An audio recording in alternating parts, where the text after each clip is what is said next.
Ahoy there, I'm Captain Chris. I'm not a real captain, but in this video I'm going to show you all of the lovely food and places to eat on a cruise holiday on the Marella Discovery or Discovery 2 cruise ships. I'll be showing you some menus and I'll tell you what my favourite meal of the week was. And if you want to see an apple pie so big that even I couldn't eat it all, well, you'll need to stay tuned to the end. So we'll start with the main dining room, which is called 47 Degrees and it's on deck 4.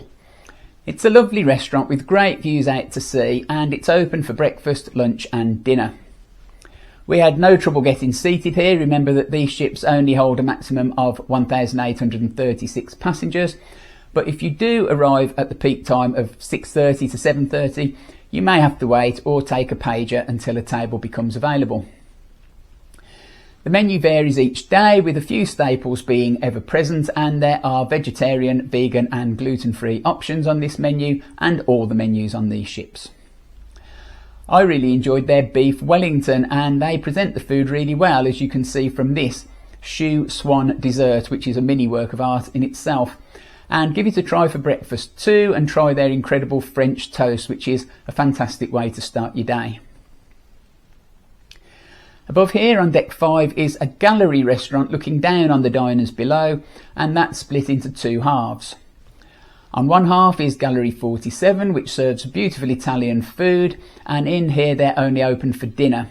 They serve a beautiful selection of pasta and plenty more besides, and gorgeous desserts. In here the menu changes halfway through the week, so you should definitely visit twice at least. We loved the meals we had in here, and I highly recommend their trio of tiramisu for dessert, where you get a standard tiramisu, a white chocolate one and a key lime version. Absolutely delicious and impossible to name a favourite. On the other side of the gallery is Piccadilly's British restaurant, where again they're only open for dinner and the menu changes halfway through the week. If you like traditional British food, this is the place for you, and the meals we had in here were sensationally good.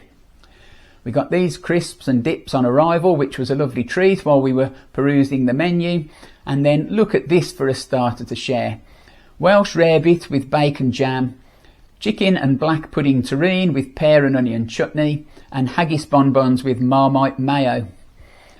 One time we went, I had a steak and ale pie, while my wife had sole Kiev.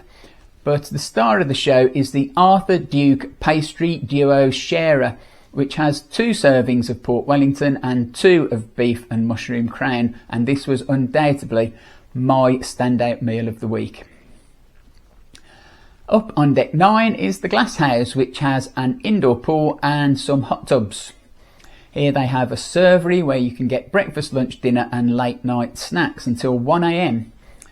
This is a much less formal place to eat than the restaurants downstairs, and they serve sandwiches and bowls, pizza and pasta, salad and paninis, rotisserie chicken, French fries, corn on the cob and desserts. We enjoyed what we had here, and there's a very relaxed atmosphere by the pool, but people still dress smartly in the evenings.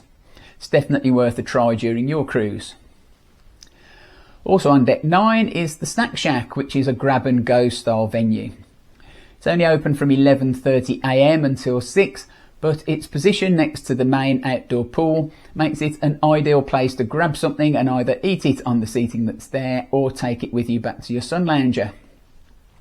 They serve sandwiches and salads, burgers and fries, chicken wings, mac and cheese, lots of veggie options and desserts. It's really tempting to grab something there every time you walk by, so this place could be a downfall. At the other end of deck 9 is Islands Buffet. Now, cruise ship buffets are legendary and this one is absolutely lovely. It's not the biggest you'll ever see, but again, this ship only carries about 1,800 passengers, so it doesn't need to be as enormous as those on ships carrying 5,000 passengers or more. It's open for breakfast at 7 AM, lunch from 11:30 AM, dinner from 6 PM and it serves afternoon tea from 3 PM. There's often a theme each day, like Indian, Italian, Mexican, but there's plenty more besides that, so you'll always find something you like at any time of day. And there's soft serve ice cream from 12 until 3 in the afternoons, and we always found a seat, no problem at all. There are signs telling you how to avoid any foods you might be allergic to. There were good gluten-free options and also signs asking you to try to minimise food waste by only taking what you need, but of course you can go back for more if you're still hungry.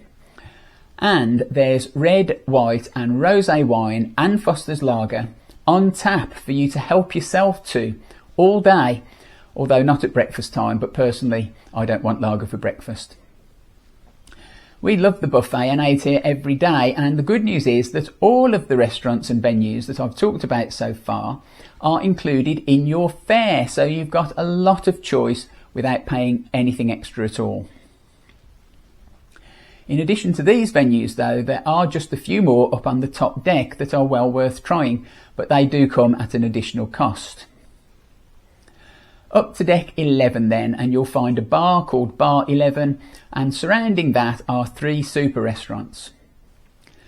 There's a sushi bar which is always popular, serving sushi rolls, sashimi and nigiri, with great views out to sea from the top deck. Kora La is a pan-Asian a la carte restaurant serving fantastic dishes like Indian Spice King prawns and Indonesian beef rendang curry, and it's very popular, so you'll probably need to make a reservation here. And Surf and Turf is the steakhouse which serves steaks and lobster as well as other meat and fish options, and there's plenty for vegetarians too. Again, you'll probably need to book a table here, but it's well worth it if you do. In fact, we enjoyed every meal we had in every venue, and I tried as many as I could, purely so I could bring you this information, of course. So I don't think you'll run short of choice on your Marella cruise. Now, there is one more place to tell you about, and remember I told you about the giant apple pie? Well, that's coming up next. Just before that, can I quickly ask you to give this video a like and subscribe to my channel. Subscribing doesn't cost you anything, it just means you'll know when I post another video, and it lets me know that you've enjoyed this one, and that means the world to me, so please subscribe. Thank you. So now, one final place to eat on the pool deck, which is deck 9.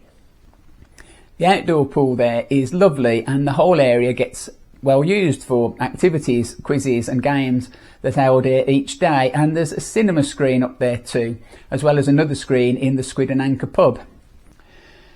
They love a pool party too, and the entertainment staff make sure there's a really lively atmosphere in the evenings.